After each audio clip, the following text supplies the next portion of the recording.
নমস্কার বন্ধুরা, আজ আমি আবার নিয়ে এলাম তোমাদের পছন্দের অন্যতম রহস্যভেদী কর্নেল নীলাদ্রি সরকারকে, যাকে সৃষ্টি করেছিলেন সৈয়দ মুস্তাফা সিরাজ, যিনি জন্মগ্রহণ করেছিলেন 1930 সালের 14ই অক্টোবর মুর্শিদাবাদের খোসবাসপুরে, এবং তার মহাপ্রয়াণ ঘটে 2012 সালের 4 সেপ্টেম্বর কলকাতায়।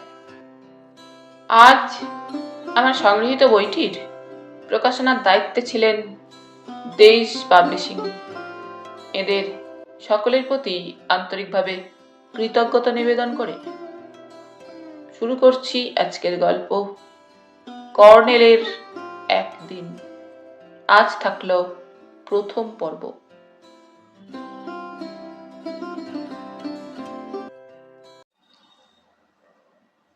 মার্চের শেষ সপ্তাহে শনিবারের বিকেল, দৈনিক সত্যসেবক পত্রিকার প্রশস্ত এবং এয়ার কন্ডিশনড নিউজ রুমে বসে খবর লেখার প্যাডে বিমূর্ত চিত্রকলার চর্চা করছিলাম।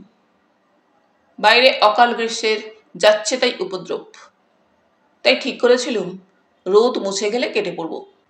আমার টেবিলের পর 3টি টেবিলের ওধারে সুদৃশ্য একটি সেক্রেটারিয়েট টেবিল। সেখানে বসেন chief of the news bureau Satyacharan Sengupta. আড়ালে আমরা সাংবাদিকরা তাকে ব্যুরো চিফ বলে পরিহাস করলেও মুখোমুখি শ্রদ্ধা ভরে সত্যদা বলে ডাকি। প্রকৃতপক্ষে সত্যদার আর কাজ বা দায়িত্ব বলতে তেমন কিছু নেই। নিয়ম মতো 60 বছর বয়সে তিনি রিটায়ার করলেও এই পত্রিকার জন্য তার প্রাণপাত পরিশ্রম, বিশ্বস্ততা এবং আনুগত্যের প্রতিদানে কর্তৃপক্ষ ওই পত্রে তৈরি করে চাকরির মেয়াদ বাড়িয়ে দিয়েছেন। কিন্তু অভ্যাসবশে সত্যদা শুধু খবরের উপর নয়, খবর লেখকদের উপরও খবরদারি করতে ছাড়েন না। আর ওই একটা অভ্যাস, পূর্ববঙ্গীয় ভাষায় কথা বলা। কলকাতায় বাংলায় কথা বলতে পারেন না এমন কিন্তু নয়। আমরা অবশ্য বুঝতে পারি তার এই অভ্যাসটা নিছক ইচ্ছাকৃত, রসিকতাই তার উদ্দেশ্য। এদিন সত্যদার চোখ পড়েছিল আমার দিকে। হঠাৎ আমার কানে এলো তিনি বলছেন, ও জয়ন্ত, কি করো? আমার পাশের টেবিলের রিপোর্টার শ্যামল বসাক বলল, জয়ন্ত ছবি আঁকছে সত্যদা। সত্যদা বললেন, জয়ন্ত ছবি আঁকতেছে? চিফ এডিটরের কইয়া ইনক্রিমেন্ট বন্ধ করে দিব? তাকে কমু জয়ন্তরে তো প্রশ্রয় দিয়া আকাশে তুলছেন, আর সে শুধু বইয়া বইয়া বেতন লইতাছে। হাসি চেপে বললুম, প্লিজ সত্যদা, আমার কথাটা আগে শুনুন। কি তোমার কথা? কও শুনি।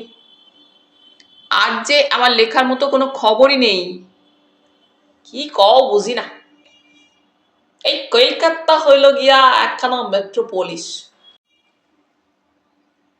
এখানে ঘন্টায় ঘন্টায় কত ক্রাইম ঘটতাছে, কে কারে খুন করতাছে, কোথায় কারা নারী ধর্ষণ করতাছে, কোনো ফ্ল্যাটে ডাকাত ঢুকতাছে। শ্যামল ফোড়ন দিল, জয়ন্ত তো রাঘব বোয়াল ছাড়া কিছু ধরতে হাত বাড়ায় না। চুনোপুটি বা রুই কাতলাও সে গ্রাহ্য করে না, বুঝলেন সত্যদা? চিফ রিপোর্টার মনীষদা বলে উঠলেন, চিন্তা করো না ভাই সত্য, ঠিক সময়ে চুনোপুটি বা রুই কাতলা ধরার জন্য আজ কিছু আছে নাকি দাদা? এসে যাবে।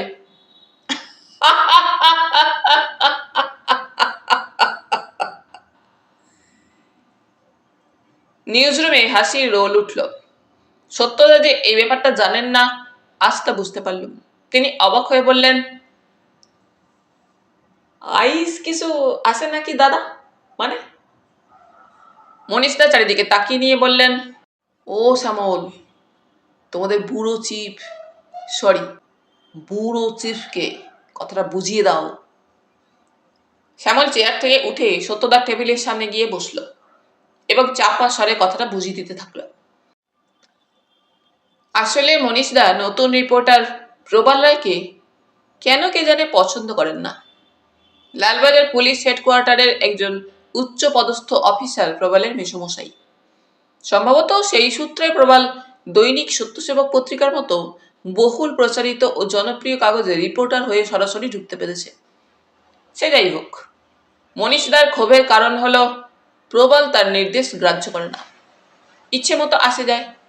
যখন সে আসে তখন টেলিফোন তুলে লালবাজারে তার কোনো সোর্সকে বলে, হ্যালো, আমি প্রবল বলছি, আজ কিছু আছে নাকি দাদা? তারপর অপরাধ সংক্রান্ত ঘটনা কানে শুনে খবর লেখেন। ঘটনাস্থলে তাকে আমি অন্তত কোনোদিনই যেতে দেখিনি। প্রবল ইতিমধ্যে জেনে ফেলেছে। তাকে অনেকেই আজ কিছু আছে নাকি দাদা নাম দিয়ে তার অগোচরে পরিহাস করে, কিন্তু সে কাকেও গ্রাহ্য করে না, কারো সঙ্গে বিশেষ কথাও বলে না, চুপচাপ নিজের চেয়ারে বসে থাকে এবং মাঝে মাঝে ডাইরেক্ট লাইনের রিসিভার তুলে ডায়াল করার পর সারা পেলে মৃদু স্বরে কথা বলে। কি কথা সে বলে তা পাশের টেবিলেরও কেউ শুনতে পায় না, কিন্তু প্রতিদিন কিছু না কিছু সাংঘাতিক খবর সে সত্যিই লেখে। কিন্তু একদিন বিভ্রাট বেঁধেছিল। সেদিন নাকি প্রবল টেলিফোনে যাকে পেয়ে বলেছিল, আজ কিছু আছে নাকি দাদা? সেদিন দৈবক্রমে তার মেসমশাই নাকি ফোনের অন্য প্রান্তে ছিলেন। শ্যামলের কথা শুনে সত্যতা হাসছিলেন। একটু পরে তিনি আগের কাজে ফিরে গেলেন। আমার দিকে তাকিয়ে বললেন, ও জানতো, রাঘব বোয়ালি যদি ধরবা তবে তোমার বুড়োরে ফোন করো না কেন? বললুম, প্রখ্যাত ন্যাচারোলজিস্ট কর্নেল নীলাদ্রি সরকারকে আপনি বুড়ো বলছেন সত্যদা? আরে কি যে কও বুঝি না, দাড়ি গোপ সব সাদা হইয়া গেছে, তাকের নিচে যে কয়েকখান চুল আছে তাও ব্যাপক সাদা, তারে বুড়া কইলে দোষ হয় না। আমাকে যদি বুড়া কও কইতে পারো তো তাকে একবার ফোন করে দেখো কিছু পাও নাকি। কর্নেল কি বাড়িতে থাকবার মানুষ? কোথায় কোন পাহাড়ে জঙ্গলে দুর্লভ প্রজাতির পাখি, প্রজাপতি বা অর্কিডের খোঁজে ঘুরে বেড়াচ্ছেন। আজ অফিসে আসবার আগে কর্নেলের অ্যাপার্টমেন্টে তাকে ফোন করেছিলাম। ষষ্ঠীচরণ বলল তার বাবা মশাই এখনো ফেরেনি। সত্যদা জিজ্ঞেস করলেন, তোমার বুড়ার সার্ভ্যান্ট ওনাদের বাবা মশাই কয় নাকি? আচ্ছা, এক কাম করো, তোমাকেও সেই যে x police officer, private detective, কি যেন কও ওনারে?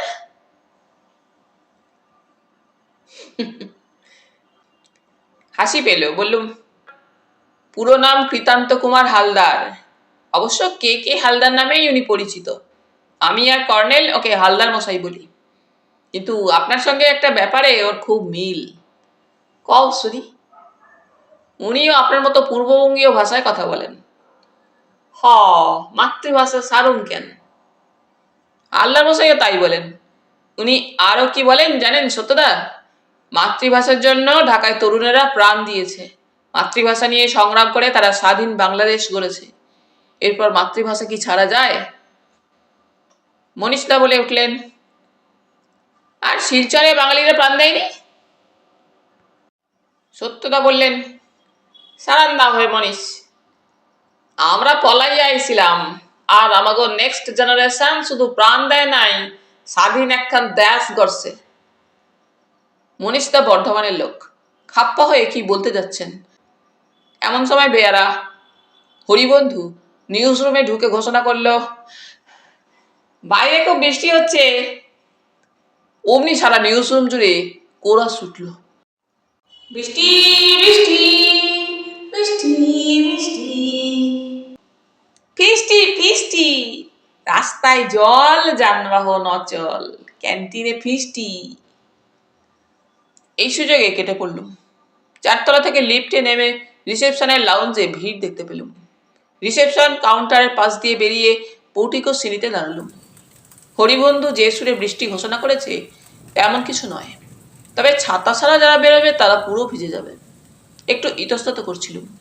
পত্রিকা ভবনের সংলগ্ন যে গ্যারাজে আমার ফিয়াট গাড়িটা আছে, সেখানে পৌঁছতে হলে আমাকে অন্তত মিটার 10 খোলা লন পেরিয়ে যেতে হবে এবং কিছুটা ভিজতেই হবে। একটু পরে দেখি অ্যাড ডিপার্টমেন্টের ম্যানেজিং ডাইরেক্টর তুষার সিনহার ড্রাইভার মধু আমার কাছাকাছি দাঁড়িয়ে উদাস চোখে বৃষ্টি দেখছে। তার চোখে আমার চোখ পড়তেই সে সেলাম ঠুকে বলল, স্যার কি বেরোচ্ছেন? হ্যাঁ মধু, কিন্তু গাড়ির কাছে যেতে ভিজে যাবো বলে অপেক্ষা করছি। মধু ব্যস্তভাবে বলল, আমাকে চাবি দিন স্যার, গাড়ি এনে দিচ্ছি, বৃষ্টি কখন ছাড়বে ঠিক নেই। তাকে গাড়ির চাবি দিলুম।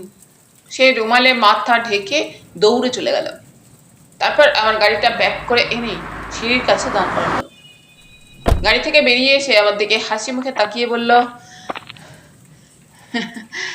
অনেকদিন পরে বৃষ্টি, তাই স্যার আমি লক্ষ্যই করিনি আপনি এখানে দাঁড়িয়ে আছেন। আমি গাড়ির দরজা খুলেছি, এমন সময় দেখি অ্যাড ডিপোর্টের চন্দ্রকোনা মজুমদার নেমে আসছে। সিঁড়ির শেষ ধাপে দাঁড়িয়ে সে মিষ্টি হেসে বলল,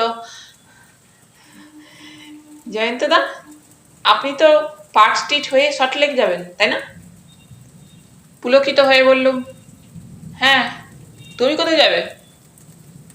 যাওয়ার পথে আমাকে পার্ক স্ট্রিটে নামিয়ে দেবেন। নিশ্চয়ই দেবো, উঠে পড়ো। সে গাড়ির সামনে দিয়ে ঘুরে গিয়ে আমার বাঁ পাশে বসলো। কর্তৃপক্ষ ইদানিং বিজ্ঞাপন বিভাগে বাছাই করা যে সুন্দরী তরুণীদের চাকরি দিয়েছেন, চন্দ্রকোনা তাদের মধ্যে সেরা। ওকে অনেকেই আড়ালে চাঁদের কণা বলে। আমিও যে বলি না এমন নয়। সুন্দরী মেয়েরা কি টের পায়? অফিসের পুরুষ সহকর্মীরা তাদের কি চোখে দেখে? আসলে এই দেশটা তো এখনো ইউরোপ আমেরিকা হয়ে ওঠেনি। অবশ্য কালক্রমে সুন্দরী সহকর্মীরা পুরুষ সহকর্মীদের কাছে আকর্ষণ হারিয়ে ফেলেন, এও ঠিক। তবে চন্দ্রকোনা সম্পর্কে আমার মনোভাবটা অন্যরকম। ওর মধ্যে চারিত্রিক একটা গভীরতা আছে, ব্যক্তিত্বও আছে, যা ওর আচার ব্যবহারে বা কথায় বার্তায় টের পাওয়া যায়। এক কথায় বলতে হলে বলবো, চন্দ্রকোনা সেই মেয়ে যাকে রহস্যময়ী আখ্যা দেওয়া যায়। কিন্তু সমস্যা হলো, চন্দ্রকোনা মজুমদারের সেই রহস্যটা আমি ব্যাখ্যা করতে পারবো না। চন্দ্রকোনার সঙ্গে আমার পরিচয় বেশি দিনের নয়। পত্রিকা ভবনের 4 তলায় এক পাশে নিউজ রুম, অন্য পাশে অ্যাড রুম এবং মধ্যিখানে মোটামুটি প্রশস্ত টানা করিডর। সেই করিডরেই অ্যাড ডিপার্টের এক অফিসার অনিশ সোম আমার সঙ্গে চন্দ্রকোনার পরিচয় করিয়ে দিয়েছিল। এই যে জয়ন্তদা, এই দেখুন আপনার লেখার একজন ফ্যান, চন্দ্রকোনা মজুমদার, সবে জয়েন করেছে। চন্দ্রকোনা, এই ভদ্রলোক তোমার প্রিয় সাংবাদিক জয়ন্ত চৌধুরী। চন্দ্রকোনা আমাকে প্রণাম করতে একটু নত হয়েছিল। বাধা দিয়ে বলেছিলাম, না না, প্রণাম কেন? অনিশ হাসতে হাসতে বলেছিল, চন্দ্রকোনা আপনার দিকে ভালো করে তাকায়নি জয়ন্তদা, আপনাকে বুড়ো ফুড়ো ভেবে এসেছে এতদিন। আসলে ও কর্নেল কাহিনীর ভক্ত। কর্নেল একজন বুড়ো মানুষ, অতএব আপনি তার সহচর হিসাবে একজন বুড়ো মানুষ। চন্দ্রকোনা অপরূপ ভঙ্গিতে ভুরু কুচকে বলেছিল, সাংবাদিক জয়ন্ত চৌধুরীর বয়সও আমার মুখস্থ। ওর বয়স 25 আর আমার 23, কাজেই অগ্রজকে প্রণাম করা চলে। কিন্তু আসলে আমি প্রণাম করতে যাচ্ছিলাম আমার শ্রদ্ধেয় এক লেখককে। আমি বলেছিলাম, কি সর্বনাশ, আপনি এই ক্রাইম রিপোর্টারকে লেখক বানিয়ে ছাড়লেন? চন্দ্রকোনা বলেছিল, নিছক লেখক নন আপনি, সাহিত্যিক। ওহ, আপনার লেখা কত যে পড়েছি। অনিশ বলেছিল, রে বাস, জয়ন্তবাবুর ক্রাইম রিপোর্টার যে সাহিত্যগুণ থাকে, তাই আমার মতো ওর ভক্ত অসংখ্য। খবরের কাগজ থেকে সেই সব রিপোর্টার্স বই হয়ে বেরোলেই আমি কিনে ফেলি। জয়ন্তবাবু, আপনি আপনার কর্নেল সাহেবের সঙ্গে একদিন আমার আলাপ করিয়ে দেবেন, ওকে দেখতে খুব ইচ্ছে করে। অনিশ বলেছিল, চন্দ্রকোনা কিন্তু থিয়েটারে অভিনয় করে শুনেছি, জয়ন্তদা সাবধান। চন্দ্রকোনা হেসে ফেলেছিল, ফ্যাক্ট, এটা কি স্টেজ? যা তা বলবেন না অনিশ দা। তাহলে এই কাগজে কাজ করছো, এই করিডোরের উপাসের দরজা খুলে নিউজ রুমে ঢুকে জয়ন্তদার সঙ্গে আলাপ করতে যাওনি কেন? যাইনি, একটু সংকোচ ছিল তাই। এখনো নিউজ রুমের কারোর সঙ্গে আমার আলাপই হয়নি। আলাপ হয়ে গেলে তার সঙ্গে গিয়ে জয়ন্তবাবুর সঙ্গেও আলাপ করে আসতুম। আজ সৌভাগ্যক্রমে জয়ন্তবাবুকে দেখতে পেলাম। জয়ন্তদা, আপনার একজন সুন্দরী ফ্যানের সঙ্গে আলাপ করিয়ে দিলাম কিন্তু। চন্দ্রকোনা আবার অপরূপ ভ্রুভঙ্গি করে বলেছিল, সুন্দরী না ছাই। অনিশ দা, আমাকে নিয়ে বাড়াবাড়ি করলে ভালো হবে না কিন্তু। অনিশ মুচকি হেসে বলেছিল, জয়ন্তদা, অ্যাড রুমে ঢুকলে দেখবেন সত্যি আমার চারিদিক ঘিরে এখন চাঁদের হাট। এভাবেই আলাপ হয়েছিল চন্দ্রকণা মজুমদারের সঙ্গে। কালক্রমে সে আমাকে জয়ন্তদা বলে ডাকতে শুরু করেছিল। তবে তার সঙ্গে তত কিছু ঘনিষ্ঠতা গড়ে উঠবার সুযোগ আমার ছিল না। করিডর, লাউঞ্জ বা কখনো ক্যান্টিনে দেখা হয়েছে।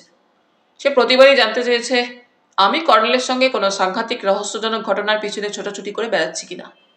আর সেই একই প্রশ্ন, কবে তাকে কর্নেলের কাছে নিয়ে যাচ্ছি। কিন্তু যখনই বলেছি আজ ছুটির পর তুমি যেতে চাইলে কর্নেলের কাছে নিয়ে যাব, উনি আজ বাড়িতে আসেন, তখনই চন্দ্রকণা বলেছে, দুর্ভাগ্য জয়ন্তদা, আজ আমার একটা জরুরি অ্যাপয়েন্টমেন্ট আছে। সে কি আমার সঙ্গে একা যেতে চায় না? মাঝে মাঝে আমার খুব হয়নি এমন নয়, কিন্তু আমি বিখ্যাত সাংবাদিক জয়ন্ত চৌধুরী। একটি মেয়ে যত সুন্দরী বা স্মার্টই হোক, তাকে নিয়ে মাথা ব্যথা হবে কেন? এই অহংকারে নিজেকে তুষ্ট রেখে এসেছি। কর্নেল নীলাদ্রি সরকারের সঙ্গগুণে এ যাবৎ অভিজাত সমাজের সুন্দরীদের কম দেখিনি। কত শ্রেষ্ঠ সুন্দরী ফিল্ম স্টারের সঙ্গেও পরিচয় হয়েছে। আর কে এক চন্দ্রকণা মজুমদার। অথচ সেবার শেষ মার্চের এক বিকেলে বৃষ্টির সুযোগে চন্দ্রকণা মজুমদারকে বাড়ি ফেরার পথে একটুখানি লিফট দিতে পেরে বিখ্যাত সাংবাদিক জয়ন্ত চৌধুরী যেন বৃষ্টির মতোই কোমল আর সিক্ত হয়ে গিয়েছিল। কে জানে কেন একটু বৃষ্টি হলেই কলকাতার রাস্তায় যানজট অনিবার্য হয়ে ওঠে। প্ল্যানেট পেরিয়ে যাওয়াই দুঃসাধ্য, এত সব গাড়ির বিশৃঙ্খল গড্ডালিকা প্রবাহ। চন্দ্রকণাকে উদ্বিগ্ন মনে হচ্ছিল। সে মাঝে মাঝে আলতোভাবে ঘড়ি দেখছিল। অগত্যা জিজ্ঞেস না করে পারলুম না,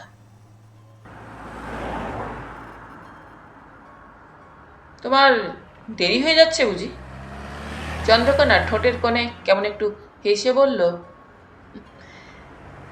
দেরি হচ্ছে না বলবো না, কিন্তু উপায় তো নেই। কারোর সঙ্গে অ্যাপয়েন্টমেন্ট আছে কি? চন্দ্রকণা আসতে বলল, বিশেষ কারোর সঙ্গে নয়, 5:30টায় আমার ক্লাস। একটু অবাক হয়ে বললুম, ক্লাস মানে? তুমি কিসের ক্লাসের কথা বলছো? শুনলে আপনি হাসবেন। হাসবো কেন, ব্যাপারটা তো সিরিয়াস। চন্দ্রকণা ছোট্ট একটা শ্বাস ছেড়ে বলল, খবরের কাগজে বিজ্ঞাপন বিভাগে চাকরি পেয়েছি সেই জন্য নয়। আসলে প্রথমে ব্যাপারটা আমার খেয়ালই ছিল, পরে নেশা হয়ে গেল। খুলে বলা চলে আপনাকে, আমি অ্যাম্বিশাস। নেশাটা ভবিষ্যতে পেশা করতে পারলে কাগজের চাকরিটা ছেড়ে দিতুম। আপনি তো সত্যসেবক পত্রিকার সঙ্গে আমার চেয়ে বেশি দিন যুক্ত আছেন, কিন্তু আপনি সাংবাদিক, আর আমার কাজটা হলো বড় কোম্পানির বিজ্ঞাপনের জন্য ছোটাছুটি। ডাইরেক্টর সাহেব তো টেলিফোনে যোগাযোগ করিয়ে দিয়েই খালাস। এদিকে আমাকে বা আমার মতো আরও যেসব মেয়ে আছে, তাদের গিয়ে পড়তে হয় প্রায় বাঘের খাঁচায়, কেঁদো বাঘের মুখোমুখি। ব্যাপারটা অন্তত আমার কাছে এত অপমানজনক তা বলার নয়। বিজ্ঞাপন দেওয়ার ক্ষমতা যার, তিনি সুযোগ নেওয়ার চেষ্টা করেন। জয়ন্তদা, আপনি আমার কথা বুঝতে পারছেন কি জানি না। বললুম, পারছি বই কি, কিন্তু তোমার এ থেকে মুক্তির প্ল্যানটা কি তাও বুঝতে পারিনি, মানে ওই ক্লাস ব্যাপারটা। চন্দ্রকণা হাসল। পার্ক স্ট্রিটে একটা মডেলিং স্কুলে ঢুকেছি, বিজ্ঞাপনের মডেলিং। তাই বলো, আজকাল কাগজে এসব বিজ্ঞাপন বেরোয় দেখেছি, কিন্তু ক্লাস করা বলছো কেন? বারে, বিজ্ঞাপনের মডেল হওয়া তো সহজ নয়, এটাও অভিনয়, কিন্তু মুখের ভাষা দিয়ে নয়, শরীর দিয়ে, শরীরের ভঙ্গি দিয়ে, বডি ল্যাঙ্গুয়েজ বলো। ঠিক বলেছেন, ওই ব্যাপারটা শিখতে হবে।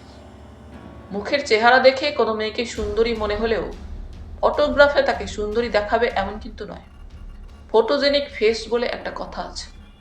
আবার মুখের চেহারা গৌণ, মুখ্য হলো বডি, এবং আপনি যা বললেন বডি ল্যাঙ্গুয়েজ। এই সময় যানজট ছাড়তে থাকলো। বললুম, মডেলিং স্কুলটা চালায় কে? মিসেস বৈজয়ন্তী অগ্রওয়াল নামে এক মহিলা। যৌবনে নিজেও বিখ্যাত মডেল ছিলেন। কয়েকটা কনজিউমার গুডসের মডেলিংয়ে ওর খ্যাতি ছিল। উনি কি শুধু অধ্যাপিকার মতো বক্তৃতা দেন আর তোমরা মনোযোগী ছাত্রের মতো শোনো? খাতায় নোট নাও নিশ্চয়ই। চন্দ্রকণা হেসে উঠল। হ্যাঁ, বক্তৃতাও শুনতে হয়। তবে এ বয়সেও ওর ফিগার অসাধারণ। নিজেও ডেমনস্ট্রেশন দেন। তাছাড়া প্রতিদিন ক্লাসে কোনো না কোনো একজন বিখ্যাত মডেল গার্ল থাকেন। কোনো কনজিউমার গুডসে কী ধরনের বডি ল্যাঙ্গুয়েজ ছাড়াও বিশেষ পোজ পশ্চার মানাবে, এইসব আর কি। শুধু মেয়েরা মডেলিং শেখে নাকি ছেলেরাও? হ্যাঁ, ছেলেরাও শেখে। কোন ছেলে কোন মেয়ের জুটি হলে বিশেষ কোনো পণ্যের বিজ্ঞাপন পাবলিকের মাথা খাবে তা মিসেস অগ্রওয়াল ঠিক করে দেন। চন্দ্রকণা হেসে উঠল আবার। সে এত হাসতে পারে তা জানবার সুযোগ পায়নি। এখন তাকে আগের মতো রহস্যময়ী বলে মনে হচ্ছিল না। পার্ক স্ট্রিটের মোড়ে পৌঁছে জিজ্ঞেস করলুম, তোমার এই মডেলিং স্কুলের নাম কি? অজন্তা। শুধু অজন্তা? হ্যাঁ, জয়ন্তদা, আপনি তো এই রাস্তায় প্রতিদিন যাতায়াত করেন। মুনলাইট বারের উপর দিকে 4 তলায় অজন্তার সাইনবোর্ড চোখে পড়েনি? না, লক্ষ্য করিনি। তবে মুনলাইট বার আমার চেনা জায়গা, কর্নেলেরও। তার সঙ্গে কতদিন ওখানে বিয়ার খেতে গেছি। কর্নেল একটু আধটু ড্রিঙ্ক করেন, তবে সেটা কোনো বড় পার্টিতে। চন্দ্রকণা একটু চুপ করে থাকার পর আসতে বলল, কর্নেলের সঙ্গে আমার একবার আলাপ করা দরকার। তার এই কথাটা আগের মতো নয় বলে মনে হলো। দরকার শব্দটা আমার কানে বিঁধেছিল। তাই একটু হেসে বললুম, কোনো রহস্যের পাল্লায় পড়েছে নাকি? চন্দ্রকণা আমার কথা জবাব না দিয়ে বলে উঠল, মুনলাইট এসে গেছে জয়ন্তদা, আমাকে এখানে নামিয়ে দিন। মুনলাইটের সামনে ফুটপাতের উপরটা পোর্টিকোর মতো 4টে মোটা থাম আছে। চারিদিকে আলো জ্বলে উঠেছে, কিন্তু তখনও টিপ টিপ করে বৃষ্টি ঝরছিল। তাই ফুটপাত ঘেঁষে গাড়ি দাঁড় করালুম। আচ্ছাদিত ফুটপাতে ভিড় ছিল। চন্দ্রকণা গাড়ি থেকে নেমে পা বাড়াতেই এক যুবক তাকে লুটে নেওয়ার ভঙ্গিতে তার হাত ধরে টেনে নিল। বলল, আসতে পারলে শেষ অবধি? আমি তো ভাবছিলাম তুমি বৃষ্টিতে কোথাও আটকে গেলে প্ল্যানটাই ক্যান্সেল করতে হতো। চন্দ্রকণা ঘুরে আমাকে বিদায় সম্ভাষণের চেষ্টা করছিল, কিন্তু টি শার্ট জিন্স পরা স্বাস্থ্যবান সুশ্রী যুবকটি তাকে সে সুযোগ দিল না। ভিড়ের মধ্যে তারা হারিয়ে গেল। আমার পিছনে কয়েকটা গাড়ির বিরক্তিকর হর্নের শব্দ, কাজেই আমাকে এগিয়ে যেতে হলো। কিন্তু চন্দ্রকণা মজুমদারের জন্য এক স্বাস্থ্যবান সুশ্রী ও স্মার্ট যুবকের প্রতীক্ষা এবং তারপর চন্দ্রকণাকে লুট করে নিয়ে যাওয়ার ভঙ্গি সহ যুবকটির কথাগুলো আমার মাথায় মাছির মতো ভনভন করছিল। ইএম বাইপাসে সাবধানে গাড়ি চালিয়ে যাওয়ার সময় মনে হচ্ছিল যুবকটি নিঃসন্দেহে চন্দ্রকণার প্রেমিক। তার প্রতি ঈর্ষায় নয়, ক্রোধে মনে মনে জ্বলে উঠল। তার প্রেমিকাকে কে গাড়িতে লিফট দিল তার প্রতি সে একবারও তাকালো না। অসভ্য বর্বর কোথাকার। পরদিন রবিবার 7:30টায় উঠে পড়েছিল। ফ্ল্যাটে আমি একা। কাজের ছেলে সুরেশ ছুরি নিয়ে মেদিনীপুরে তার গ্রামে গেছে। প্রাতঃকৃত্যের পর কিচেনে গিয়ে চা করলুম। তারপর কাল সন্ধ্যার ঘটনাটা মনে পড়ে গেল। আজ আমার ছুটির দিন। চন্দ্রকোনার বিজ্ঞাপন বিভাগেও আজ ছুটির দিন। সোমবার অফিসে তার সঙ্গে দেখা হলে কিভাবে তাকে চার্জ করব নাকি ব্যাপারটা গ্রাহ্যই করব না এবং তাকে আর তত পাত্তাও দেব না, এইসব কথা ভেবে নিজেকে শান্ত করছিলাম। কর্নেল কলকাতায় থাকলে ইলিয়ট রোড এলাকায় তার অ্যাপার্টমেন্টে রবিবারটা আমি কাটিয়ে আসি। কাল তার পরিচারক ষষ্ঠীচরণ টেলিফোনে জানিয়েছিল, বাবা মশাই নেই। এই বিচ্ছিরি রবিবারটা কি করে কাটাবো তাই ভাবছিলুম। এমন সময় টেলিফোন বেজে উঠল। কোনো রথী মহারথীর নাম আর কোনো খবর ছাপিয়ে দেওয়ার জন্য প্রায় ফোন আসে। তাই রিসিভার তুলে রং নাম্বার বলে নামিয়ে পাশে রেখে দিই। এখনো সেই অভ্যাসে রিসিভার তুলে বললুম, রং নাম্বার। তখনই কানে এলো সুপরিচিত ও সস্নেহ কণ্ঠস্বর, রাইট নাম্বার ডার্লিং। আনন্দে মন ভরে গেল। নারী পুরুষ নির্বিচারে ডার্লিং সম্ভাষণ করার মতো পৃথিবীতে একটি লোকই আছেন, তিনি কর্নেল নীলাদ্রি সরকার। বললুম, মর্নিং বস, কখন ফিরলেন? মর্নিং জানতো, কিন্তু তুমি কেন বলছো কখন ফিরলুম? আমি তো বাইরে কোথাও যাইনি। কি আশ্চর্য, কাল দুপুরে অফিস থেকে আপনাকে ফোন করেছিলাম। ষষ্ঠী বলল, বাবা মশাই বেরিয়েছেন, কখন ফিরবেন বলে যান। আমি তো ভাবছি আপনি না ফিরলে কিভাবে ছুটির দিনটা কাটবে। আপনি ফিরেছেন শুনে সত্যিই খুব খুশি হলুম।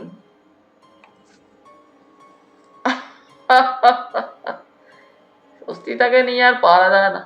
আর জয়ন্ত, তুমিও মাঝে মাঝে নির্বোধ বলবো না, কারণ ওটা সাত সকালে একটা বিচ্ছিরি গালাগালি। হ্যাঁ, বোধহীন হয়ে যাও। আমি বেরিয়েছি মানে কি কলকাতার বাইরে গেছি? তাছাড়া কখন ফিরবো তাও ষষ্ঠীকে বলে যাই না, তা তুমি ভালোই জানো। যাই হোক, চলে এসো। এর বৃদ্ধ মাঝে মাঝে খুব নিঃসঙ্গ বোধ করে। আজ সেই দিন। তখনই ফ্ল্যাটে তালা এঁটে এবং যথারীতি একটা ব্যাগে আমার লাইসেন্সড রিভলভার ও দরকারি কিছু কাপড় চোপড় ইত্যাদি ভরে নিয়ে নেমে এলুম। তারপর গ্যারাজ থেকে ফিয়াট গাড়িটা বের করে বাইপাস হয়ে উড়ে চলল। রবিবার সকাল 8টায় বাইপাসে গাড়ির সংখ্যা কম ছিল। কর্নেলের বাড়ির লনে পার্কিং জোনে গাড়ি রেখে 3 তলায় উঠে গেল। জাদুঘর সদৃশ বিশাল স্টাডি কাম ড্রয়িং রুমে কর্নেল ইজি চেয়ারে বসে একটা প্রকাণ্ড সচিত্র বই পড়ছিলেন।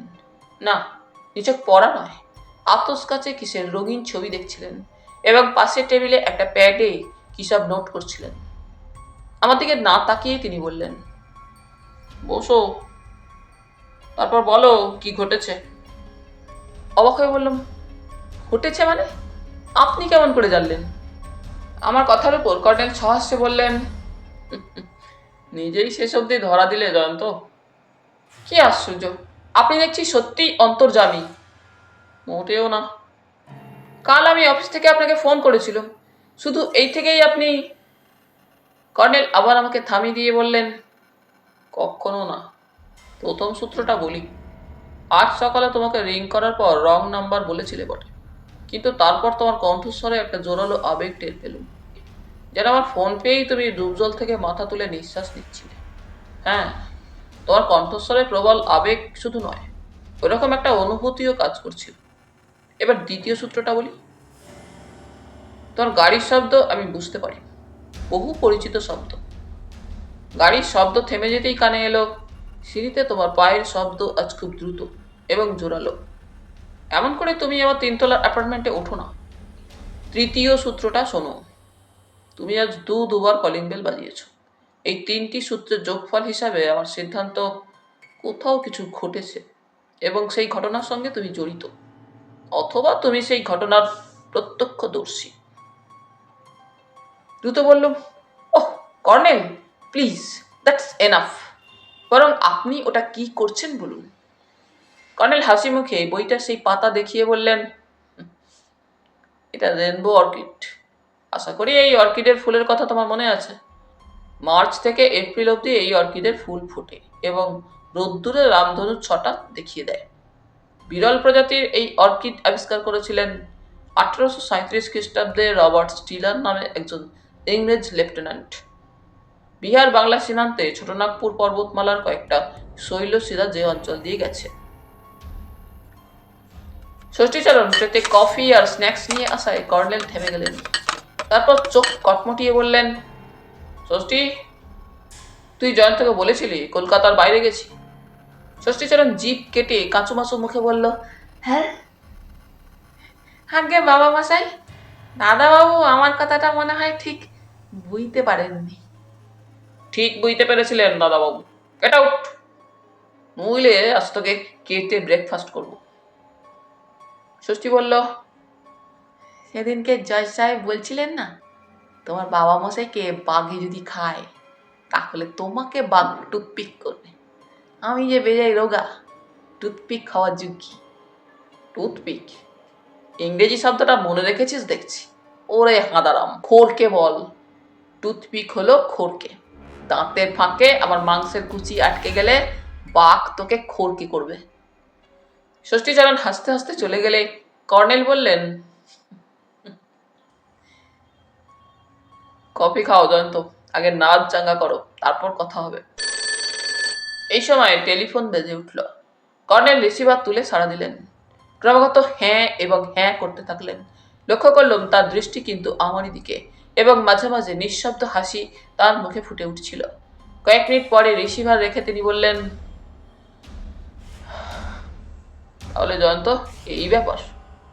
ব্যস্ত মুখে বললুম, কি ব্যাপার কর্নেল, কার ফোন? লালবাজার ডিটেকটিভ ডিপার্টমেন্টের এসআই নরেশ ধর এখনই তোমাকে পাকড়াও করতে আসছেন। তোমার সল্টলেকের ফ্ল্যাটে ফোন করে উনি সাড়া পাননি। এদিকে আজ রবিবার, কাজেই আমার এখানে তোমার থাকার সম্ভাবনা। উনি জেনে নিলেন তুমি এখানে আছো কিনা। কথাগুলো শুনতে শুনতে আমি চমকের ধাক্কায় প্রায় নির্জীব হয়ে পড়েছিলাম। কর্নেলের কথা শুনে বুঝতে পারছিলাম উনি কৌতুক করছেন না। শ্বাস প্রশ্বাসে মিশিয়ে বললুম, আমার কাছে নরেশবাবু আসছেন? তার মানে চন্দ্রকোনা মজুমদার সংক্রান্ত কোনো ঘটনা নয় তো? কর্নেল চুপচাপ কয়েক চুমুক কফি পানের পর বললেন,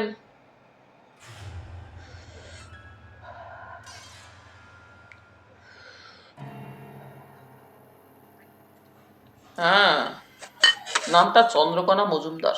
জানো তো, একবার একটি মেয়েকে তোমার গাড়িতে লিফট দিতে গিয়ে সাংঘাতিক বিপদে পড়েছিলে। তাতে তোমার শিক্ষা হয়নি দেখছি। চন্দ্রকোনা মজুমদার আমাদেরই কাগজের অফিসের মেয়ে। তাকে তুমি কাল সন্ধ্যায় একটু আগে বৃষ্টির সময় তোমার গাড়িতে তুলেছিলে। বৃষ্টির জন্য সে পার্ক স্ট্রিটে অজন্তা নামে একটি মডেলিং স্কুলে যেতে পারছিল না। তারই অনুরোধে তাকে সেখানে পৌঁছে দিয়েছিলাম। কিন্তু এতে আমার কি অপরাধ? কর্নেল কফি শেষ করে চুরুট ধরিয়ে বললেন, একটি মেয়েকে তুমি তার অনুরোধে লিফট দিয়েছিলে, এই কথা পুলিশ বিশ্বাস করতে চাইবে না। কারণ চন্দ্রকোনার কি কোনো বিপদ হয়েছে? হয়েছে। গত রাতে চন্দ্রকোনা বাড়ি ফেরেনি। তার বাবা তোমাদের পত্রিকার অফিসে খোঁজ নেওয়ার পর পার্ক স্ট্রিটের অজন্তা মডেলিং স্কুলে খোঁজ নিতে গিয়েছিলেন।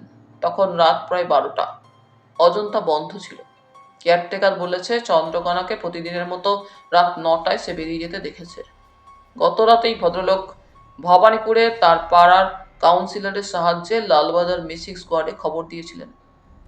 চন্দ্রকোনার ছবিও দিয়েছিলেন। এদিকে আজ ভোরে হেস্টিংস থানার পুলিশ ব্রিগেড প্যারেড গ্রাউন্ডের দক্ষিণে একটা ক্লাবের পিছনে ঝোপের মধ্যে একটি মেয়ের ডেড বডি উদ্ধার করেছে। মিসিং স্কোয়াড প্রভাবশালী সেই কাউন্সিলরের খাতিরে তখনই সেখানে লোক পাঠায়। ডেড বডিটা পরীক্ষা করে তারা নিশ্চিত হয়। প্রায় চেঁচিয়ে উঠলুম, চন্দ্রকোনার ডেড বডি? হ্যাঁ, বলে কর্নেল চুরুট টানতে মন দিলেন। যথারীতি তিনি চোখ বুজে ধ্যানস্থ। বললুম, কর্নেল, এবার আমার কাছে ঘটনাটা শুনুন। আপনি নিজেই তো টের পেয়েছিলেন আমি কোনো ঘটনা আপনাকে জানাতে উদগ্রীব। কর্নেল চোখ বুঝেই বললেন, বলো। কাল বিকেল 5টায় বৃষ্টির সময় থেকে যা যা ঘটেছিল আমি কর্নেলকে তা পুঙ্খানুপুঙ্খ জানালুম। সেই যুবকটির চেহারার বর্ণনা দিলুম। সেই চন্দ্রকোনাকে কি বলেছিল তাও বললুম। যুবকটির মুখে প্ল্যান ক্যান্সেল করতে হতো কথাটিও জোর দিয়ে উল্লেখ করে বললুম, কর্নেল, এই কথাটা শুনে কেন কে জানে আমার মনে খটকা বেঁধেছিল। সেই যুবকটিকে পুলিশ ধরতে পারলে আমি তাকে শনাক্ত করতে পারবো। আমার দৃঢ় বিশ্বাস প্ল্যান কথাটার মধ্যেই চন্দ্রকোনাকে হত্যার কোনো সূত্র আছে। তাছাড়া এইমাত্র মনে পড়ল চন্দ্রকোনা আমাকে বলেছিল কর্নেল সাহেবের সঙ্গে আলাপ করা দরকার। কর্নেল আসতে বললেন, নরেশবাবু আসুন, তারপর এ নিয়ে জল্পনার সুযোগ পাওয়া যাবে।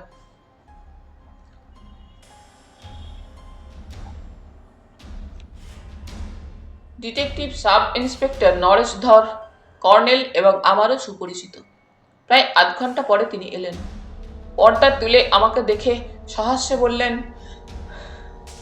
এই যে আসামি হাজির। কর্নেল বললেন, জয়ন্ত কেটে পড়ার চেষ্টা করলে আমি তার 2 ঠ্যাং এবং হাত বেঁধে সোফায় ফেলে রাখতুম। নরেশবাবু আমার পাশে ধপাস করে বসে বললেন, ওহ, আর পারা যায় না। 7 সকালে আমাকে অফিসে তলব করেছিলেন অ্যাসিস্ট্যান্ট কমিশনার বিপুল নিয়োগী। কর্নেল সাহেব তো ভালোই জানেন নিয়োগী সাহেব আপনার মতো ভারত বিখ্যাত মানুষকে তার প্রতিদ্বন্দ্বী ভাবেন। সুতরাং আপনার সহচর জয়ন্ত চৌধুরীর নাম শুনেই উনি পাঞ্জা লড়তে তৈরি। যাকে জয়ন্তবাবুর কাছে ফার্স্ট চ্যাপ্টারটা শোনা দরকার। কর্নেল বললেন, জয়ন্ত মেয়েটিকে তার গাড়িতে লিফট দিয়েছে। নিয়োগীবাবু কোন সূত্রে জানলেন? OC homicide mister Tapas Bose Niyogi সাহেবের প্রিয় পাত্র, তা তো আপনি জানেন। মিস্টার বোস তার নির্দেশে নিজেই জয়ন্তবাবুর কাগজের অফিসে খোঁজ নিতে গিয়েছিলেন। এখনো অফিস খোলেনি। বললুম, 10টার আগে কেউ পত্রিকা অফিসে যায় না। নরেশবাবু একটু হেসে বললেন, জয়ন্তবাবু, পুলিশের কাজকর্মের নিজস্ব পদ্ধতি আছে। চন্দ্রকণা মজুমদারকে তো গেট দিয়েই বেরোতে হয়, আর গেটে থাকে দারোয়ান। কাল যে দারোয়ানের রাত 9টা অবধি ডিউটি ছিল, আজ তার মর্নিং ডিউটি। এটাই নাকি সিস্টেম। বললুম, সিস্টেম বদলেও যায় কেউ ছুটি নিলে। আমার কথার উপর নরেশবাবু বললেন, আপনার ব্যাড লাক জয়ন্তবাবু। কাল বৃষ্টির সময় দারোয়ান ছিল রামলাল আর ছেত্রী। আজ মর্নিং ডিউটিতে রামলাল আর ইসমাইল খান। কাল বিকেলে বৃষ্টির সময় গেট থেকে রামলাল লক্ষ্য করেছিল চন্দ্রকণা মজুমদার আপনার গাড়িতে উঠে বসলেন। গেট সেই খুলে দিয়েছিল। কর্নেল বললেন, ওসি হোমিসাইড মিস্টার বোস তাহলে একজন প্রত্যক্ষদর্শী পেয়ে গেছেন। হ্যাঁ, এবার জয়ন্তবাবুর কথা শোনা যাক। জয়ন্তবাবু, আমি কিন্তু এখন অফিসিয়ালি আপনার স্টেটমেন্ট লিখব। দেখবেন যেন আপনার স্টেটমেন্টে কোনো শনির ছিদ্র না থাকে। কর্নেল হাসলেন, শনির ছিদ্র একটা থাকবে, তবে সেটা জয়ন্তর জন্য নয়। নরেশধর ব্যাগ থেকে মোটা একটা খাতা বের করলেন। তারপর একটা খালি পাতার তলায় কার্বন পেপার ঢুকিয়ে বললেন, বলুন জয়ন্তবাবু। কাল বৃষ্টির বিকেলে যা যা ঘটেছিল কর্নেলকে যেমন বলেছি, নরেশবাবুকেও তাই তাই বললাম। মাঝে মাঝে উনি প্রশ্ন করছিলেন, জবাব দিচ্ছিল। অনেকটা সময় নিয়ে আমার স্টেটমেন্ট লেখার পর নরেশবাবু বললেন, এবার পড়ে দেখে সই করে দিন। পড়ে লেখার পর সই করে দিয়ে বললুম, যুবকটিকে দেখলেই আমি চিনতে পারবো। আগে তাকে খুঁজে বের করুন আপনারা। সে অজন্তার সঙ্গে যুক্ত, তাতে আমি নিশ্চিত। ষষ্ঠীচরণ নরেশবাবুর জন্য ইতিমধ্যে কফি এনেছিল। কফি শেষ করে তিনি মুচকি হেসে বললেন, নিয়োগী সাহেব কর্নেল সাহেবের স্নেহধন্য সাংবাদিক জয়ন্ত চৌধুরীকে সুনজরে দেখেন না। কারণ সত্যসেবক পত্রিকায় জয়ন্তবাবু সবসময় কর্নেল সাহেবকেই হিরো করে দেখান। একদিন নিয়োগী সাহেবকে আড়ালে বলতে শুনেছিলুম, আমরা সাহায্য না করলে কর্নেল সাহেব কি এক পা এগোতে পারবেন? কর্নেল চুট্টে ধোঁয়ার মধ্যে বললেন, কথাটা উনি ঠিকই বলেছেন। পুলিশের সাহায্য তো আমাকে নিতেই হয়। নরেশবাবু উঠে দাঁড়িয়ে বললেন, এই কেসে দেখা যাবে আমরা নিজেরা কতদূর পৌঁছতে পারি। একটা কথা নরেশবাবু, চন্দ্রকণাকে কিভাবে খুন করা হয়েছে? বডিতে কোনো ক্ষতচিহ্ন নেই। আপাত দৃষ্টি শ্বাসরোধ করে খুন বলেই মনে হচ্ছে। তবে ধস্তাধস্তির চিহ্ন আছে পোশাকে। রেপ করার পর খুন কিনা তাও জানা যাবে পোস্টমর্টেমের পরে। চলি কর্নেল সাহেব। হ্যাঁ, আমার মনে হয় আপনি আপনার প্রিয় পাত্র DC/DD-1 লাহিড়ী সাহেবের সঙ্গে একটু কথা বলে রাখুন। অরিজিৎ ছুটিতে ছিল, ফিরেছে? হ্যাঁ, এখন ওকে কোয়ার্টার পেয়ে যাবেন। আচ্ছা জয়ন্তবাবু, চলি। আপনার উদ্বেগের কারণ নেই। তাছাড়া আপনার মাথার উপর বিশাল বটবৃক্ষ। বলে হাসি মুখে নরেশধর বেরিয়ে গেলেন। কিছুক্ষণ পরে বিপদের ঘরে আচ্ছন্ন আমার মুখ দিয়ে বেরিয়ে গেল, তাহলে দৈনিক সত্যসেবক পত্রিকার চাঁদের কণা আমাদের জীবনের আকাশ থেকে চিরকালের জন্য মুছে গেল।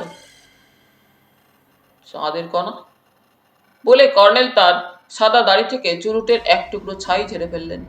তারপর প্রশস্ত টাকে বাঁ হাত বুলিয়ে নিলেন। এটা ওর অভ্যাস। বললুম, কর্নেল, চন্দ্রকণা মজুমদারকে আপনি দেখেননি। ওকে দেখলে পরে বুঝতে পারতেন কেন আড়ালে চাঁদের কণা বলতো আমাদের প্রায় প্রত্যেকটি লোক। এমনকি গোমরা মুখ বেয়ারা কালীনাথের মুখেও শুনেছি মালিকরা কোত্থেকে এক টুকরো চাঁদের কণা কুড়িয়ে এনেছেন, শেষে কুরুক্ষেত্র না বেঁধে যায়। কর্নেল হাসলেন না, গভীর মুখে বললেন, বুঝতে পারছি কি বলতে চাইছো।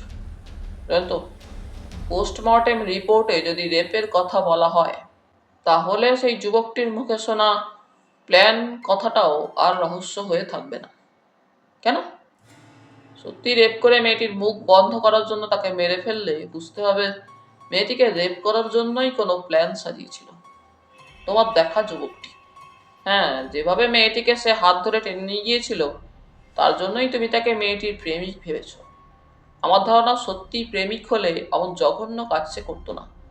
তাছাড়া শুধু তুমি একা নও, ভিড়ের লোকের মধ্যে তার হাত ধরে টেনে না, কিন্তু চন্দ্রকোনার মতো ব্যক্তিত্বময় মেয়েকে অমন করে যে টেনে নিয়ে যেতে পারে সে প্রেমিক ছাড়া আর কি হতে পারে? ঘটনাটা আমার চোখের সামনে ঘটেছিল, অথচ চন্দ্রকোনা একটু ক্ষুব্ধ হলো না, জোর করে হাত ছাড়িয়ে নেওয়ারও চেষ্টা করলো না, যেন নির্লজ্জ আত্মসমর্পণ করলো। আমি ভুল দেখিনি কর্নেল। নির্লজ্জ আত্মসমর্পণ? তোমার মুখ দিয়ে সম্ভবত একটা সত্য বেরিয়ে এলো। কি সত্য? যে ব্যাপারটাকে তুমি নির্লজ্জ আত্মসমর্পণ বলছো, হয়তো তা অসহায় আত্মসমর্পণ। জয়ন্ত, তুমি আমাকে বলেছো গাড়িতে আসবার সময় সে বলছিল আমি অ্যাম্বিশাস, তাই তো? হ্যাঁ, ঠিক তাই বলেছিল। কর্নেল ইজি চেয়ারে হেলান দিয়ে চোখ বুঝে যেন স্বগতোক্তি করতে থাকলেন।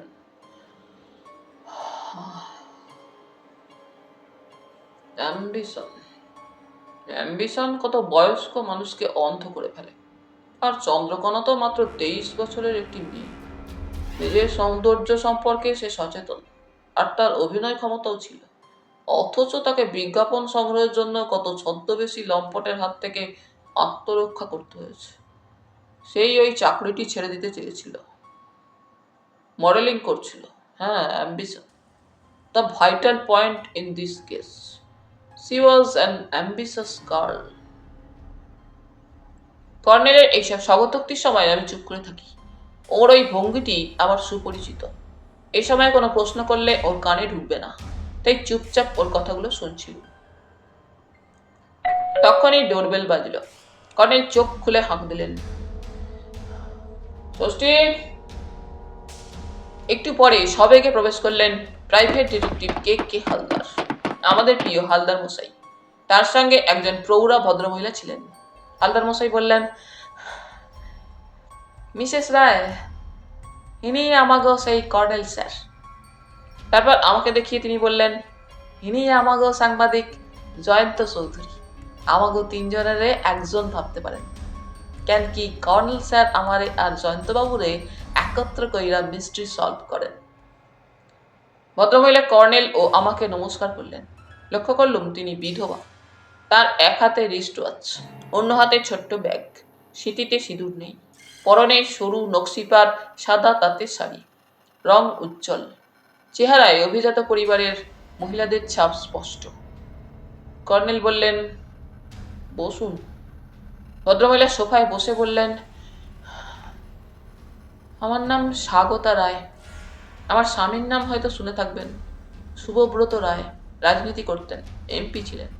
গত বছর দিল্লিতে গাড়ি দুর্ঘটনায় মারা যান। সব কাগজে খবরটা বেরিয়েছিল। ওটা স্বাভাবিক দুর্ঘটনা নয়, শত্রুদের চক্রান্ত। কিন্তু সে ব্যাপারে আমি প্রাইভেট ডিটেকটিভ মিস্টার হালদারের কাছে যাইনি। হালদার মশাই বললেন, মাঝে মাঝে কাগজে বিজ্ঞাপন দিই, আপনি তো জানেন কর্নেল স্যার। মিসেস রায় সেই বিজ্ঞাপন দেখাই আমার লগে যোগাযোগ করছিলেন, কিন্তু কয়েক পা আউগাইয়া দেখলাম হেভি মিস্ট্রি, তাই ওনারে আপনার কাছে লইয়া এলাম। কর্নেল বললেন, বলুন মিসেস রায়, আপনার জন্য কি করতে পারি? স্বাগতা রায় মুখ নামিয়ে একটু চুপ করে থাকার পর বললেন, আমার একমাত্র সন্তান বাণীব্রত গত বুধবার তার বন্ধুদের সঙ্গে বিহারের পঞ্চগড় ফরেস্টে বেড়াতে গিয়েছিল।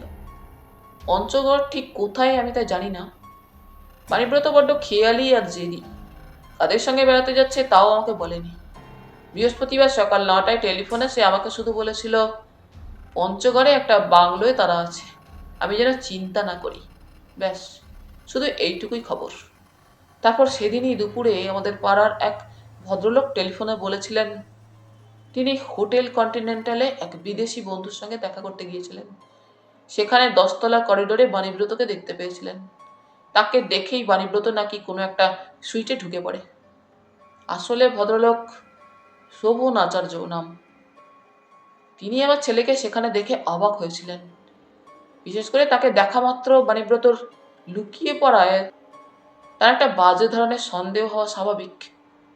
বাণীব্রত হয়তো কোনো গার্লফ্রেন্ডের সঙ্গে ওই পজ হোটেলে আছে, তাই হিতাকাঙ্ক্ষী হিসাবেই শোভনবাবু আমাকে খবর দেওয়া উচিত মনে করেছিলেন। স্বাগতা রায় হঠাৎ থেমে গেলে কর্নেল বললেন, তারপর? শোভনবাবুর টেলিফোনে কথাটা শুনেই আমি নিজে তখন গাড়ি ড্রাইভ করে হোটেল কন্টিনেন্টালে গেলাম। ম্যানেজারকে বাণীব্রতের ছবি দেখিয়ে রেজিস্টারে নাম খুঁজতে অনুরোধ করলাম। ওখানে থাকলেও সে নাম বদলে থাকবে তা বোঝা যায়। ম্যানেজার কোনো সুইটে বাণীব্রতের মতো কারো খোঁজ দিতে পারলেন না। রিসেপশন এবং ক্যান্টিনের কর্মীদেরও তিনি ছবি দেখালেন। তারা ওই চেহারার কোনো যুবককে হোটেলে দেখেনি। ভাবলুম, তবে কি শোভনবাবু ভুল দেখেছেন? তিনি সিরিয়াস প্রকৃতির মানুষ। হোটেল থেকে ফিরে শোভনবাবুর বাড়ি গেল, কিন্তু তিনি জোর দিয়ে বললেন বাণীব্রতকেই তিনি 10তলার করিডরে দেখেছেন। তার পরদিন বাণীব্রতের টেলিফোন পেল। তাকে আমি চার্জ করলাম, কিন্তু সে বলল শোভনবাবু ভুল দেখেছেন, আমি এখন পঞ্চগড়ে আছি। এটা পঞ্চগড় বাজারের টেলিফোন বুথ, তা না হলে তোমাকে নাম্বার দিতুম। বাংলোয় ফোন নেই। তারপর শুক্রবার বিকেলে বাণীব্রতের এক বন্ধু তার খোঁজে আমার কাছে গিয়েছিল। ছেলেটির নাম অরূপ। সে আমাকে অবাক করে বলল বাণীব্রতকে সে সকালে পার্ক স্ট্রিটের ফুটপাতে দেখেছে। তখন অরূপ ট্যাক্সিতে চেপে তার অসুস্থ মায়ের প্যাথোলজিক্যাল রিপোর্ট আনতে যাচ্ছিল। এই কথা শোনার পর আমি অরূপকে কিছু জানালুম না। সেদিনই মিস্টার হালদারের প্রাইভেট ডিটেকটিভ এজেন্সির বিজ্ঞাপন লক্ষ্য করেছিলাম। ওকে ফোন করলুম। হালদার মশাই বললেন, হেভি মিস্ট্রি করেন স্যার, কইতাছি। ষষ্ঠী কফি আনতাছে না কেন? অষষ্ঠী। কর্নেল বললেন, ষষ্ঠী বোধহয় আপনাদের দরজা খুলে দিয়ে বাজারে গেছে, এখনই এসে পড়বে। স্বাগতা রায় তার ব্যাগ খুলে একটা ছবি বের করে কর্নেলকে দিলেন। এই আমার ছেলের ছবি। আমি উকি মেরে ছবিটা দেখেই বলে উঠলুম, কর্নেল, এই সেই যুবক যাকে কাল সন্ধ্যায় আমি মুনলাইট বাড়ির সামনে দেখেছিলাম।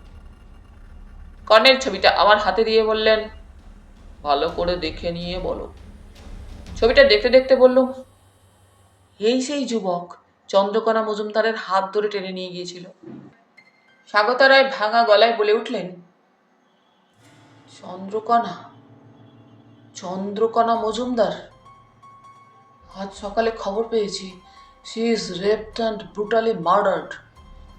কর্নেল সাহেব, তাহলে বাণীব্রত কি?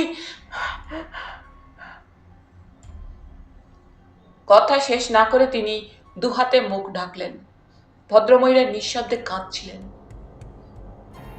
গোয়েন্দা প্রবর তার ক্লায়েন্টকে সান্ত্বনা দিয়ে বললেন, ম্যাডাম, আপনাকে কইছিলাম না, কর্নেল স্যারের কাছে গেলেই সব মিস্ট্রি সলভ হইয়া যাইব। এখন দেখলেন তো, একখান ক্লু হাতে আইয়া গেল। চন্দ্রকণা মজুমদার। কর্নেল স্যার, মাইয়াটা কে? কর্নেল স্বাগতা রায়ের দিকে তাকিয়ে বললেন, চন্দ্রকণার বাড়ি ভবানীপুরে।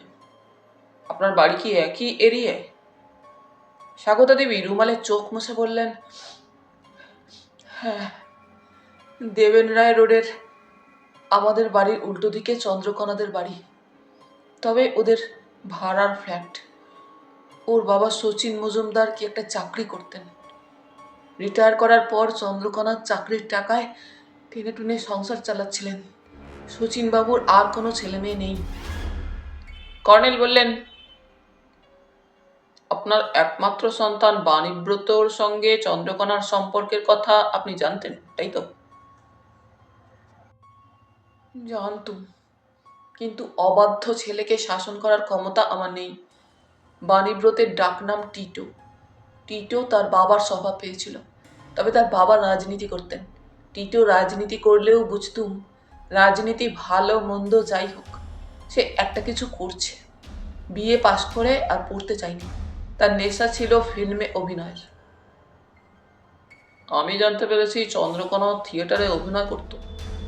হ্যাঁ, পাড়ার ক্লাবের থিয়েটারেও টিটো অভিনয় করত। চন্দ্রকণার সঙ্গে তার ঘনিষ্ঠতা থিয়েটার থেকেই। টিটো যেদিন পঞ্চগড়ে বেড়াতে যায়, তারপর কি আপনি লক্ষ্য করেছিলেন চন্দ্রকণা বাড়িতে আছে? হ্যাঁ, তাকে জিজ্ঞেসও করেছিলাম টিটো পঞ্চগড়ে বেড়াতে গেছে, তা সে জানে কি না। চন্দ্রকণা বলেছিল সে জানে না।